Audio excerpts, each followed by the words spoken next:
ਬਾਬਾ ਬੁੱਲੇ ਸ਼ਾਹ ਫਰਮਾਉਂਦੇ ਨੇ, ਪੀਰ ਫਕੀਰਾਂ ਪਿੱਛੇ ਭੱਜਦੇ, ਥੱਕ ਗਏ ਲੋਕੀ ਕਰ ਕਰ ਸਜਦੇ। ਚਿੱਲੇ ਕੱਟੇ ਜੰਗਲ ਬੇਲੇ, ਕਬਰਾਂ ਤੇ ਵੀ ਲੱਗ ਗਏ ਮੇਲੇ। ਫਿਰਦੀ ਕਿੱਥੇ ਦੁਨੀਆ ਸਾਰੀ, ਰੱਬ ਦੀ ਖੋਜ ਵਿੱਚ ਮਾਰੀ ਮਾਰੀ। ਚਾਹੁੰਨਾ ਏ ਜੇ ਰੱਬ ਦੀ ਯਾਰੀ, ਹੋ ਜਾ ਮਾਂ ਦੇ ਸਦਕੇ ਵਾਰੀ। ਪਿਓ ਦਾ ਤੂੰ ਆਖਾ ਨਾ ਮੋੜੀ, ਭੈਣਾਂ ਦਾ ਵੀ ਤੂੰ ਦਿਲ ਨਾ ਤੂੰ ਤੋੜੀ।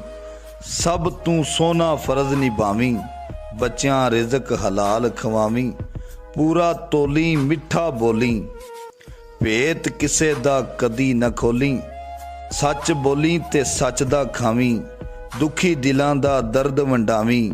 ਦੌਲਤ ਤੇ ਅਤਰਾਵੀਂ ਨਾ ਤੂੰ, ਸ਼ੋਰ ਸ਼ਰਾਬਾ ਪਾਵੀਂ ਨਾ ਤੂੰ। ਕਿਹੜੀਆਂ ਕਸਮਾਂ ਕਿਹੜੇ ਦਾਵੇ, ਅਗਲਾ ਸਾਹ ਭਾਵੇਂ ਨਾ ਆਵੇ। ਤਗੜਾ ਵੇਖ ਕੇ ਤੂੰ ਨਾ ਡੋਲੀ, ਮਾੜੇ ਅੱਗੇ ਹੌਲੀ ਬੋਲੀ। ਲੋਕਾਂ ਵਿੱਚ ਇਨਸਾਫ ਕਰੀ ਤੂੰ, ਆਪਣਾ ਮੁਜਰਮ ਮਾਫ ਕਰੀ ਤੂੰ। ਜੱਗ ਦੀ ਦੌੜ ਵਿੱਚ ਪਿੱਛੇ ਰਹਿ ਲਈ, ਗੁਰਬਤ ਦੇ ਵੀ ਤਾਨੇ ਸਹਿ ਲਈ। ਵੇਖੀ ਜ਼ੁਲਮ ਕਮਾਵੀਂ ਨਾ ਤੂੰ, ਹੱਕ ਕਿਸੇ ਦਾ ਖਾਵੀਂ ਨਾ ਤੂੰ। ਲੱਭਣਾ ਏ ਜੋ ਮਸਜਿਦ ਮੰਦਰ, ਮਿਲ ਜਾਵੇਗਾ ਦਿਲਾਂ ਦੇ ਅੰਦਰ। ਸ਼ਹਿਰ ਅਗ ਤੂੰ ਵੀ ਨੇੜੇ ਵਸਦਾ, ਰੱਬ ਦਿਲਾਂ ਦੇ ਅੰਦਰ ਵਸਦਾ।